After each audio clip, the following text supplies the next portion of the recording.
Hai semuanya, ketemu lagi bareng Mihu di sini. Oh iya, kali ini Mihu akan membawakan alur cerita dari film Donghua yang berjudul Battle Through the Heaven. Mihu mengingatkan sekali lagi ya bahwa konten ini full spoiler. Mari siapkan cemilannya dan mari kita mulai alur ceritanya. Melanjutkan dari kisah sebelumnya. Setelah Xiaoyan terlepas dari kepompong benang merah Suchang, dia membentuk Angry Buddha Lotus Flame. Api yang terlihat tidak mandek tetapi terus naik melawan angin. Itu adalah teratai api yang sangat besar. Itu cukup untuk menutupi seluruh Kampan Taiso dan kekuatan penghancur itu telah terbentuk teratai api telah menyebar. Dan semua orang di luar telah melihat pemandangan aneh ini. Raksasa persegi terbungkus oleh teratai api yang bersinar. Dengan 3 warna dan gelombang nafas yang sangat kuat dipancarkan dari teratai api. Selain itu fluktuasi aura semacam ini masih meroket. Dan sosok yang sedikit lebih dekat dengan Dewa Kampan Taiso semuanya mundur dengan kecepatan yang sangat cepat. Melihat Dewa Kampan Taiso bahkan para prajurit Taiso itu masih memiliki ekspresi ketakutan di mata mereka. Pada saat ini cahaya biru di atas cincin penyimpanan Xiaoyan telah menghilang. Dan batasan yang mengendalikan Suchang Taiso nomor 2 dan Taiso nomor 3 juga menghilang. Mereka mendapatkan kembali kebebasan mereka. Tapi ketika mereka melihat kejadian ini lagi, tatapan yang terakhir sudah memandang mereka dengan acuh tak acuh. Saat ini mata Suchang tiba-tiba menyusut. Dia sepertinya telah memperhatikan sesuatu yang aneh. Dan bahkan lebih sadar bahwa apapun yang dilakukan sekarang, itu sudah terlambat. Ekspresi Xiaoyan bukan anak kecil. Lagi pula dia juga monster tua yang berusia hampir 10.000 tahun. Saat ini dia menahan rasa sakit di tubuhnya. Dan membayar harga yang sangat mahal untuk memadatkan Angry Buddha Lotus Flame 3 warna ini. Apa yang Xiaoyan inginkan adalah kehancuran Dewa Kampan Taiso dan semua yang ada di sini. Melihat bahwa Xiaoyan sepertinya tidak ingin berhenti, Suchang yang tersenyum lagi meskipun dia tidak tahu trik apa yang digunakan Xiaoyan. Tetapi perasaan di hatinya dan reaksi dari baju besi dewa saat ini menjadi sangat kuat. Dia tidak takut. Tetapi kantung darah di sini setelah gerakan yang sangat mematikan. Kantung darah inilah yang ingin dilindungi oleh Suchang. Sekarang Suchang agak menyesal. Dan dia tidak pernah berpikir bahwa Xiaoyan akan memiliki metode yang begitu menakutkan. Yang membuat Suchang semakin ketakutan adalah baru saja dia mengendalikan kekuatan terlarangnya. Meskipun dia mencari jiwa Xiaoyan, dia tidak mencari sepertiga darinya. Dan ingatan yang dia dapatkan bahkan lebih banyak fragmennya dan tidak ada informasi yang berguna sama sekali. Dia bahkan tidak mengetahui identitas Xiaoyan. Suchang sekarang sadar bahwa dia telah meremehkannya sebelumnya. Tetapi kenyataannya Xiaoyan sangat kuat. Belum lagi ada sang ratu di belakangnya. Pertarungan ini mungkin adalah jebakan yang dibuat khusus untuk mereka oleh sang ratu. Saudaraku, jika kau bersedia berhenti, aku akan segera memerintahkan prajurit Taiso untuk berhenti bertarung. Kau akan memenangkan pertempuran ini dan Taiso akan mengganti semua kerugian. Apakah kau setuju? Ucap Suchang menatap Xiaoyan tanpa ekspresi dan menawarkan kondisi yang menurutnya cukup menarik. Tapi melihat Xiaoyan yang tanpa ekspresi, dia tahu bahwa apa yang dia katakan mungkin Xiaoyan tidak akan menjawabnya dengan sepatah kata pun. Pada saat ini terlihat Xiaoyan perlahan menjulurkan telapak tangannya dan nyala api melingkar di lengannya. Kemudian Angry Buddha Lotus Flame 3 warna kecil terkondensasi di telapak tangannya. Xiaoyan perlahan-lahan mengirimkan teratai api. Itu tergantung di udara antara dia dan Suchang. Teratai api perlahan terbuka dan kemudian membuka seluruh Angry Buddha Lotus Flame. Cahaya yang sangat menyilaukan meletus dalam sekejap mata. Dan detik berikutnya terjadi ledakan yang dahsyat. Terlihat dari luar 3 warna dari seluruh teratai api terjalin dalam sekejap. Dan kemudian teratai api mengembang dengan cepat hingga batasnya. Itu berubah menjadi bola api besar dan akhirnya meledak. Kali ini ledakannya jauh lebih kuat dari sebelumnya. Kekuatan semacam ini menyebabkan mata semua orang tiba-tiba menyusut. Dengan jangka serangan dan kekuatan yang begitu kuat, bahkan makhluk keabadian di atas langkah ke-6 pun akan malu karenanya. Selain itu tidak hanya ada satu ledakan, tetapi suara ledakan datang satu demi satu dan api telah menelan seluruhnya. Tampak entah itu pasukan berkobar yang melihat pemandangan ini tidak tahu apa yang terjadi. Hanya mata Jian Xiangyang yang menunjukkan ketidakpercayaan. Dia bahkan masih bisa memikirkan batas dirinya sendiri. Dan baru saat ini dia meragukan hidupnya. Ini bukan pertama kalinya Xiaoyan memberinya kejutan seperti itu. Dan dia tidak bisa mempercayainya apakah orang ini benar-benar memiliki batasan benar-benar tak terbayangkan. Jika dia bisa menembus keabadian para dewa, bahkan jika dia ditumbangkan aku mungkin tidak bisa melawannya. Ucap Jian Xiangyang dengan ragu-ragu. Dia bahkan pernah meragukan keputusan Ratu tentang Xiaoyan. Tetapi Xiaoyan berulang kali mengalahkan keraguannya. Dan bahkan membuatnya tidak bisa bergerak. Yang paling mengejutkan Jiang Xiangyang adalah bahwa Taisu telah menangkap Xiaoyan sampai ke intinya. Dan sekarang dia bahkan meledakkan markas pihak lain. Ini benar-benar luar biasa. Dengan gaya perilakunya dia tidak menyangka Xiaoyan itu gila. Pada saat ini gelombang api menyapu seperti letusan gunung berapi, menyebabkan banyak orang berhenti bertempur. Ledakan ini membuat situasi pertempuran menjadi stagnasi jangka pendek, dan terus-menerus memaksa mundur sosok-sosok di sekitarnya. Pada saat ini mereka semua mundur semakin jauh. Bahkan prajurit Taisu melihat pemandangan yang menakjubkan ini tidak berani bergerak maju. Mereka tidak tahu apa yang terjadi. Tetapi bagaimanapun juga itu adalah Dewa Kampan Taisu dan merupakan markas mereka. Tapi sekarang markas mereka meledak. Nyala api naik dan benar-benar menutupi Dewa Kampan Taisu. Tidak ada yang tahu apa yang sedang terjadi sekarang. Sedangkan untuk bagian dalam, api sudah memenuhi seluruh ruang. Tetapi yang ganas mengalir ke seluruh kepompong baju besi dewa seperti air pasang memenuhi seluruh baju besi dewa. Nyala api tidak melepaskan apapun. Di bawah nyala api, itu akan menghancurkan segala sesuatu yang bisa dihancurkan. Pada saat ini Xiaoyan berada di tengah-tengah ledakan ini. Dalam ledakan ini, kekuatan yang sangat kuat tidak dapat melukai Xiaoyan. Tetapi penggunaan Angry Buddha Lotus Flame 3 warna ini banyak mengkonsumsi sumber energi Xiaoyan. Dan dia menderita beban yang sangat besar. Sekarang bebannya menyerang balik. Energi dan darah Xiaoyan mulai melonjak. Tapi untungnya sebelum ledakan, dia menggunakan api abadi untuk menyerap vitalitas sosok-sosok di kantung darah.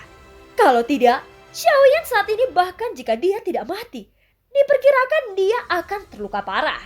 Pada saat ini dia berada di tengah. Api menutupi matanya dengan erat. Dan dia sekarang telah memasuki keadaan kultivasi. Rentang lautan bintang di tubuhnya tidak terus mengembang. Dan bintang-bintang juga berhenti menggumpal. Semua bintang mulai bergerak ke arah yang sama dan seluruh lautan bintang Xiaoyan tampaknya mengalami perubahan kualitatif. Puluhan miliar sumber energi terbukti dengan sendirinya. Tetapi pada saat ini, bintang di lautan bintangnya tiba-tiba mulai bertabrakan satu sama lain lalu meledak. Xiaoyan segera menyemburkan seteguk darah besar. Matanya tiba-tiba terbuka penuh. Dengan mata merah Xiaoyan, lautan bintang di luar kendali dan dalam menghadapi perubahan mendadak ini, Xiaoyan tidak memiliki apapun untuk menghentikan sumber energinya. Dan lautan bintang di tubuhnya agar tidak lepas kendali. Pada saat ini kekuatan ledakan Angry Buddha Lotus Flame 3 warna masih menyapu seluruh Dewa Kampan Taisu. Xiaoyan yang berada di dalam api, sedangkan untuk Suchang Taisu nomor 2 dan Taisu nomor 3 tidak tahu di mana mereka berada. Xiaoyan juga tidak memperhatikan hidup dan mati mereka. Perubahan pada tubuh Xiaoyan sudah membuatnya semakin bingung. Apalagi harus memperhatikan mereka. Segera kemudian dia duduk bersila. Dia tidak tahu apa yang terjadi. Dalam situasi ini, bintang-bintang di tubuhnya saling terkait dan tidak teratur. Lalu bertabrakan dan meledak. Setiap tabrakan adalah cedera yang kuat bagi Xiaoyan. Dan darah di seluruh tubuhnya meluap. Dan pedang panjang Suchang yang menusuk jantung Xiaoyan langsung tertiup angin. Tidak terkecuali jarum baja hitam. Semuanya diguncang oleh kekuatan yang kuat. Segera cedera pada tubuh Xiaoyan sembuh dengan kecepatan yang luar biasa. Pada saat ini avatar Yuan Shen dan avatar Yonghe yang menyatu dengan tubuh Xiaoyan sebelumnya, itu langsung terpisah dari tubuhnya. Dengan pemisahan dua avatar ini, kulit Xiaoyan menjadi lebih pucat. Vitalitas yang kuat meletus dari tubuhnya. Vitalitas yang terlalu agung sangat mudah tersinggung. Meridiannya kacau dan darahnya mengalir keluar. Seluruh tubuh Xiaoyan seperti lautan sumber energi dan dia tampaknya telah memasuki keadaan yang sangat kacau balau. Pada saat ini Xiaoyan dengan panik memikirkan bagaimana menyelesaikannya. Tetapi pada saat ini, tiba-tiba terdengar suara. Jika kau ingin menerobos ke Dewa Petarung Alam Leluhur, ini adalah satu-satunya kesempatanmu. Kenapa kau masih ragu? Begitu suara itu terdengar, Xiaoyan terkejut. Untuk menembus Dewa Petarung Alam Leluhur, tetapi cara menerobos seperti itu akan terlalu kejam. Lautan bintang di tubuhnya tampaknya benar-benar mengabaikan hidup dan mati Xiaoyan. Jika terus seperti ini, kekuatan destruktif yang ditimbulkan oleh tabrakan, sumber energi dan bintang akan cukup meledakkan Xiaoyan sampai mati dari dalam. Pada saat ini karena semakin banyak bintang bertabrakan dan meledak di lautan sumber energi dan bintang, sumber energi juga melarikan diri dengan gila-gilaan di tubuh Xiaoyan. Dengan cepat menutupi meridian tubuhnya dengan inti Guntervoid. Jadi dia mampu sedikit menstabilkan tubuhnya. Namun sumber energi dan bintang-bintang masih bertabrakan dan meledak. Dan sumber energinya lebih banyak keluar dari tubuh Xiaoyan. Jika ini terus berlanjut, semakin banyak sumber energi akan menumpuk di dalam tubuh. Dan begitu mencapai titik di mana tubuh tidak dapat menahannya, itu pasti akan meledak. Sial! Aku harus menemukan cara untuk melepaskan sumber energi ini. Gumam Xiaoyan sambil mengerutkan keningnya. Ekspresinya juga jauh lebih serius. Karena kondisi fisiknya saat ini lebih buruk dari yang dia bayangkan. Jika kau ingin menerobos alam leluhur, kau sebaiknya tidak melakukannya. Saat hendak secara paksa mengkonsumsi sumber energi daya di tubuhmu dengan melakukan keterampilan bertarung. Ucap suara terdengar lagi di benak Xiaoyan. Saat ini ada lebih banyak sumber energi. Sial, jika ini terus berlanjut, meridianku tidak akan bertahan sama sekali. Begitu meridianku rusak, sumber energi akan membanjiri seluruh tubuhku. Aku khawatir aku meledak dan mati. Ucap Xiaoyan tersenyum. Namun setelah beberapa saat, Xiaoyan tiba-tiba teringat bahwa dia masih memiliki teknik kultivasi yang sangat kuat untuk mendukungnya dengan pagoda emas untuk mencobanya. Saat ini Xiaoyan yang sedang duduk bersila di tengah kobaran api, segera dia menutup matanya, mengetupkan tangannya di depan dadanya dan segera mulai mengoperasikan teknik kultivasi di dalam pagoda emas. Pagoda emas dapat membuat banyak hal aneh seperti memeriksa dan menyeimbangkan tubuh. Mungkin itu memang memiliki efek ajaib saat ini. Setelah berjalan selama beberapa saat, sumber energi di tubuh Xiaoyan mulai menyusut kembali. Dan semuanya mengalir kembali ke lautan sumber energi dan bintangnya. Tapi lautan bintang masih di luar kendali. Namun Xiaoyan tidak berhenti dan terus menjalankan teknik kultivasi di lautan sumber energi dan bintangnya. Pada saat ini Xiaoyan memiliki puluhan miliar sumber energi dan bintang. Dan itu benar-benar terganggu. Tanpa lintasan yang stabil, ini bukan kabar baik untuk Xiaoyan. Namun dengan campur tangan teknik motivasi dari pagoda emas, sumber energi dan bintang yang tak terhitung jumlahnya tampaknya segera digerakkan oleh kekuatan tak terlihat. Dan segera bertahap menjadi stabil. Pada saat yang sama Xiaoyan terkejut. Dia menemukan bahwa sumber energi dan bintangnya mulai menyatu lagi. Mereka bertabrakan dan tidak meledak. Tetapi bergabung menjadi satu sumber energi dan sumber bintang yang tak terhitung jumlahnya mulai berbaur. Dan setelah bintang-bintang menyatu, mereka menjadi semakin bersinar. Pada saat ini jumlah sumber energi bintang di tubuh Xiaoyan juga berkurang dengan cepat. Dan jumlahnya semakin kecil. Tetapi cahaya yang keluar dari bintang-bintang bahkan lebih bersinar. Saat ini sumber energi 48 miliar telah menyusut menjadi 45 miliar. Dan kecepatan penyatuan masih semakin cepat. Segera di lautan sumber energi Xiaoyan muncul banyak bintang yang bersinar lebih terang dari bintang-bintang di sekitarnya. Melihat pemandangan ini, Xiaoyan merasa sangat bingung. Namun meskipun latar belakang sumber energi telah menyusut, jumlah total sumber energi dan lautan bintang Xiaoyan tidak pernah berubah. Dari bintang-bintang yang bersinar itu dapat dirasakan bahwa energi sumber yang terkandung di dalamnya mencapai tingkat yang mencengangkan. 43 miliar, 40 miliar, 35 miliar. Kecepatan penyatuan semakin cepat dan selama periode ini, Xiaoyan menjalankan teknik kultivasi di dalam pagoda emas dengan gila-gilaan. Dan memang itu adalah efek dari teknik kultivasi pagoda emas, yang secara bertahap menstabilkan sumber energi dan bintang yang tidak terkendali.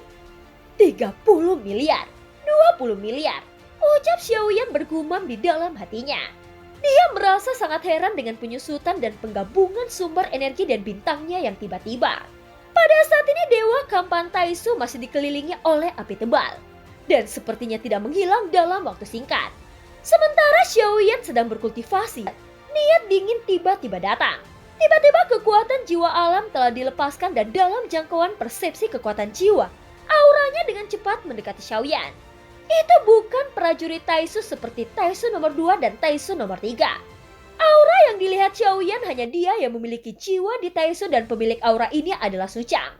Jelas dia selamat di bawah Angry Buddha Lotus Flame 3 warna yang kuat dari Xiaoyan. Tentu saja Xiaoyan tidak terkejut.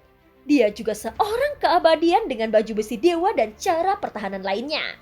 Tidak akan mudah untuk membunuhnya. Tapi yang tidak diharapkan Xiaoyan adalah dia datang begitu cepat. Dan sekarang adalah waktu paling kritis bagi Xiaoyan. Dan tidak ada ruang untuk gangguan. Di tengah kobaran api di mata Xiaoyan, sesosok baju besi dewa melaju ke arahnya dengan kecepatan yang sangat cepat. Rupanya Suchang mampu bertahan dari ledakan tanpa cedera karena baju besi dewa yang tebal. Dan bahkan mampu melewati api. Saat dia menemukan Xiaoyan di dalam api, seketika dia datang dan bergegas langsung masuk. "Beri aku waktu," ucap Xiaoyan berbicara perlahan. Ketika kata-kata itu jatuh, kemudian 3 nyala api keluar dari tubuh Xiaoyan. Dia telah menggunakan nafas bayan sebelumnya. Seharusnya tidak dapat menggunakan kekuatannya lagi dalam waktu singkat. Tetapi itu dulu. Sekarang dia memiliki kekuatan keabadian, dia bisa membantu Bayan pulih dengan cepat. Ketika api memadatkan bentuk api masing-masing di dalam lautan api. Ketika nyala api menuju ke kehampaan, penjarahan yang ditelan oleh lautan api terlihat sangat mengerikan. Segera setelah itu api yang menyelimuti Suchang meledak dengan hebat lagi dalam sekejap mata. Di lautan api, teratai api mengembun. Tanpa kendali Xiaoyan, mereka tampaknya dapat menampilkan Angry Buddha Lotus Flame. Tetapi kekuatannya tidak didukung oleh kekuatan Xiaoyan. Dan kekuatan ledakannya jauh lebih kecil. Tetapi hanya itu yang dapat membuat Suchang mundur ke dalam api. Di bawah penundaan jantung api dan sosoknya terendam dalam api. Melihat adegan ini, Suchang meraung meskipun dia masih hidup. Ledakan Xiaoyan menyebabkan dia memuntahkan darah yang tak terhitung jumlahnya. Ini tidak diragukan lagi merupakan pukulan terbesar bagi Taisu. Jumlah Taisu yang sebelumnya tidak pernah berkurang kini berkurang dengan tajam. Ada banyak prajurit Taisu yang belum dihidupkan kembali. Dan jelas jumlah prajurit Taisu yang berada di medan perang sekarang jauh lebih sedikit dari pasukan berkobar. Bahkan dengan pasukan kekuatan keabadian yang konstan yang disediakan oleh para monster Taisu, itu tetap tidak berguna. Seorang prajurit Taisu harus menghadapi 10 pasukan berkobar atau bahkan lebih banyak. Dan tidak dapat dihindari untuk membunuh monster Taisu. Dengan membunuh monster Taisu, maka akan menghentikan pengisian kembali para prajurit Taisu. Dan tidak akan ada kebangkitan kembali. Jadi jumlah Taisu tidak cukup untuk melawan pasukan berkobar. Pasukan berkobar juga tampaknya telah memperhatikan bahwa Taisu mulai melemah. Tentu saja yang paling penting adalah bahwa orang-orang yang mengepung dan menekan Xiaoyan sebelumnya adalah semua elit terkuat Taisu. Namun sekarang mereka telah dibunuh oleh Xiaoyan. Dan Xiaoyan juga telah merebut baju besi dewanya. Setelah tidak dapat dibangkitkan, kekuatan tempur Taisu secara alami akan turun tajam lagi. Pada saat ini Ratu tidak pernah bergerak.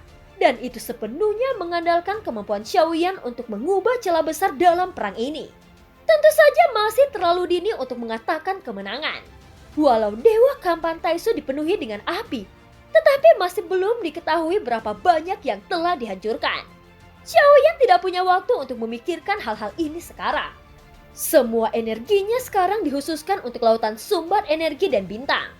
Dan latar belakang lebih dari 40 miliar sumber energi telah turun menjadi 10 miliar.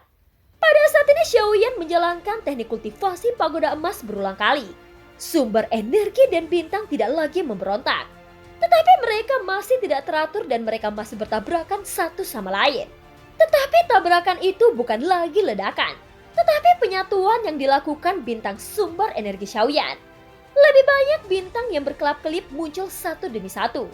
Dan orang bisa merasakan sumber energi yang tak tertandingi dari bintang-bintang ini. Artinya jumlah total sumber energi dalam tubuh Xiaoyan tidak berubah. Yang berubah saat ini adalah puluhan miliar sumber energi. Kecepatan penyatuan sangat cepat. 8 miliar, 7 miliar, dan 6 miliar. Xiaoyan tidak dapat menghentikannya dan dia tidak mencoba untuk menghentikannya. Meskipun dia tidak tahu apa yang terjadi di lautan bintang dan sumber energinya. Untuk menerobos ke dewa petarung alam leluhur, aku perlu menemukan bintang kelahiranku. Tetapi aku telah mencobanya berkali-kali. Jika aku ingin mencari semua lautan bintang yang luas ini, akan sulit melakukannya. Dan mungkin butuh ratusan atau bahkan ribuan tahun. Gumam Xiaoyan, tapi sekarang telah seperti ini. Sumber energi dan bintang semakin berkurang. Jika jumlahnya hanya 1 juta atau puluhan juta, aku dapat menemukan bintang kelahiranku. Dalam waktu singkat, Xiaoyan tidak tahu seberapa banyak sumber energinya akan menyatu. Tetapi dia belum berniat untuk berhenti. Namun ketika Xiaoyan yang berkonsentrasi penuh untuk menjalankan teknik kultivasi pagoda emas, dan jantung api juga kembali ke tubuh Xiaoyan satu demi satu, jelas mereka juga mencoba yang terbaik. Pada saat ini sumber energi dan bintang telah menyatu. Hanya ada 3 miliar yang tersisa. Sekarang Xiaoyan hanya membutuhkan waktu. Segera dia menggunakan avatar Yuanzhen, avatar pemakan jiwa, dan avatar Yonghe miliknya. Pada saat yang sama mereka semua menembak ke arah Suchang. Tetapi kekuatan bertarung Suchang telah meningkat pesat. Pada saat ini dia mengangkat tangannya dan meninju avatar Yuanzhen dan langsung bergerak maju. Itu juga merupakan pukulan dan tinjunya bertabrakan dengan keras. Kekuatan ganas meledak di lautan api dan seluruh gelombang api tersapu oleh kekuatan yang kuat. Hanya suara teredam yang terdengar. Avatar Yuanzhen terguncang kembali oleh pukulan Suchang dan 5 jarinya patah. Seketika Xiaoyan juga terkejut. Tampilan kekuatan tempur Suchang sebelumnya tidak seperti ini. Ketika kekuatan jiwa yang kuat dari avatar pemakan jiwa menyelimutinya, seketika sosok Suchang berkelip dan muncul di depan avatar pemakan jiwa. Bukan saja dia tidak terpengaruh oleh kekuatan jiwanya, tetapi tampaknya juga membuatnya kesal. Bahkan dia langsung mencubitnya dan tangannya menempel di leher avatar pemakan jiwa. Hanya ada suara klik dan kepala avatar pemakan jiwa terpelintir. Untungnya kecepatan pemulihannya sangat cepat. Bersama dengan avatar Yonghe, mereka bergegas menuju Suchang. Pada saat yang sama dan kekuatan tempur Suchang jelas jauh lebih kuat 1 level. Bahkan jika 2 avatar bergabung, itu masih belum cukup untuk melawannya. Waktu yang bisa mereka tunda mungkin tidak begitu lama. Ketika avatar itu dipukul mundur lagi, dan Suchang terus bergegas menuju Xiaoyan dengan kecepatan yang sangat cepat. Saat ini Suchang sedikit menyesal karena membawa Xiaoyan ke tempat ini. Tentu saja Suchang tidak pernah menyangka bahwa Xiaoyan akan memiliki kekuatan penghancur yang begitu mengerikan. Pada saat yang sama telapak kakinya menghantam kehampaan. Kecepatannya meningkat tajam dan dia mendekati Xiaoyan dalam sekejap. Pada saat ini Xiaoyan mengangkat kepalanya dengan mata terpejam dan menatap Suchang yang bergegas ke arahnya. Tubuhnya bergerak dan dia tidak lagi tersentak. Pada saat ini Xiaoyan tidak bisa menahannya lagi. Faktanya adalah Xiaoyan tidak lagi memiliki kekuatan untuk melawan Suchang yang tak terbendung. Saat ini dia tidak tahu kekuatan apa yang telah dia gunakan untuk meningkatkan kekuatannya lebih dari beberapa level. Yang sangat penting bagi Xiaoyan saat ini, ketika dia menjalankan teknik motivasi pagoda emas, sumber energi dan lautan bintang akan berhenti setelah penyatuan. Tidak hanya berhenti, bintang-bintang yang telah menyelesaikan penyatuan pun mulai hancur. Xiaoyan mengerutkan keningnya. Sepertinya teknik kultivasi pagoda emas harus diaktifkan setiap saat. Jadi meskipun dia ingin bergerak, dia harus melakukannya dengan cepat. Melihat Suchang datang dengan kasar, cahaya melintas di tangan Xiaoyan. Setelah pertempuran ini dia ingin kembali ke Senshi. Jadi Xiaoyan tidak ingin menunda lebih banyak waktu lagi.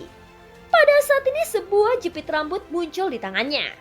Dalam kilatan cahaya jepit rambut ini, itu persis dengan jepit rambut berlapis naga dan poniks yang diberikan Ratu Kuil kuno kepada Xiaoyan ketika dia pergi ke alam Suanjin ini. Awalnya berisi 3 kekuatan yang mulia, tetapi 2 diantaranya telah digunakan oleh Ratu Kuil kuno. Dan sekarang yang tersisa hanya ada 1. Terobosannya sudah dekat. Kesempatan seperti ini tidak dapat dilewatkan. Bahkan jika Xiaoyan tahu bahwa menggunakan kekuatan semacam ini pada orang ini akan sedikit berlebihan. Tetapi sekarang tidak ada cara yang lebih baik untuk menangani orang ini dengan cepat. Melihat Suchang yang datang bergegas dari lautan api yang dikelilingi oleh angin kencang, Xiaoyan yang sedang duduk bersila perlahan berdiri. Tanpa fluktuasi aura di tubuhnya, Suchang juga langsung mengunci Xiaoyan. Auranya telah turun ke Dewa Petarung. Sial, Bagaimana orang ini melakukannya? Ucap Suchang di dalam baju besi dewa merasakan aura Xiaoyan dan alisnya sedikit berkerut. Aku tidak pernah berpikir bahwa dia akan memiliki metode yang begitu menakutkan. Tapi sekarang auranya telah turun lagi. Itu seharusnya menjadi akhir dari pertarungannya. Aku menunda sebelumnya untuk mengambil kesempatan untuk pulih. Tapi sekarang, aku telah menggunakan kekuatan asli dari jiwa Taisu. Tidak peduli apapun cara yang digunakan orang ini, dia tidak akan pernah bisa melawanku. Gumam Suchang. Alasan mengapa dia berkata pada dirinya sendiri adalah karena Xiaoyan tiba-tiba berdiri di sana dan tidak memilih untuk menghindar. Sehingga dia masih memiliki waktu yang lebih dari cukup. Bahkan Suchang sendiri tidak tahu kapan dia merasa cemburu terhadap Xiaoyan yang awalnya sangat dia hina. Pada saat ini kecepatannya juga meningkat. Seketika cahaya ungu hitam di tangan Suchang berkedip. Ketika dia mengangkat tangannya, cahaya ungu hitam berkedip-kedip dan berubah menjadi segel hitam besar tertutup rapat. Itu tampak seperti teknik larangannya yang kuat. Pada saat berikutnya saat guntur bergemuruh di bawah batasan, segel guntur hitam dan ungu muncul dengan cepat. Pada saat yang sama Xiaoyan merasakan kekuatan penekanan yang kuat membatasi tindakannya saat ini. Tapi untuk Xiaoyan saat ini, itu tidak penting lagi. Alasan mengapa Xiaoyan tidak segera bergerak, dia menunggu ketika Suchang sudah cukup dekat dia berencana untuk bergerak. Meskipun dia tahu bahwa jepit rambut berlapis naga Phoenix mengandung kekuatan yang mulia. Tetapi kekuatan seperti apa dan dalam bentuk apa? Jika itu berada dalam energi dan tidak ditujukan pada Suchang, itu akan merugikannya. Melihat langit yang semakin dekat dan guntur berkedip di atas kepala Xiaoyan, kemudian ada sinar cahaya yang berkedip di sekitarnya. Dan cahaya mengembun menjadi ratusan senjata yang berbeda dan semua senjata ini mengandung kekuatan yang mengesankan. Suchang bermaksud membuat Xiaoyan menjadi saus daging di bawah pukulan ini. Bagaimanapun pada saat ini, dia tidak lagi memiliki sedikit pun pemikiran untuk menjaga Xiaoyan tetap hidup. Adapun di tangan Suchang sendiri pedang kayu muncul. Meskipun pedang kayu ini terlihat biasa dan panjangnya kurang dari setengah lengan, namun Xiaoyan terkejut. Dia mengangkat alisnya sedikit. Dengan cepat Suchang mendekat. Dalam waktu singkat, dia sudah dekat dengan Xiaoyan hingga puluhan kaki dan jarak ini cukup baginya untuk memastikan membunuh Xiaoyan dengan satu pukulan. Dan film pun berakhir. Terima kasih udah dengerin Mihu dari awal sampai akhir ya. Sampai jumpa. Pa.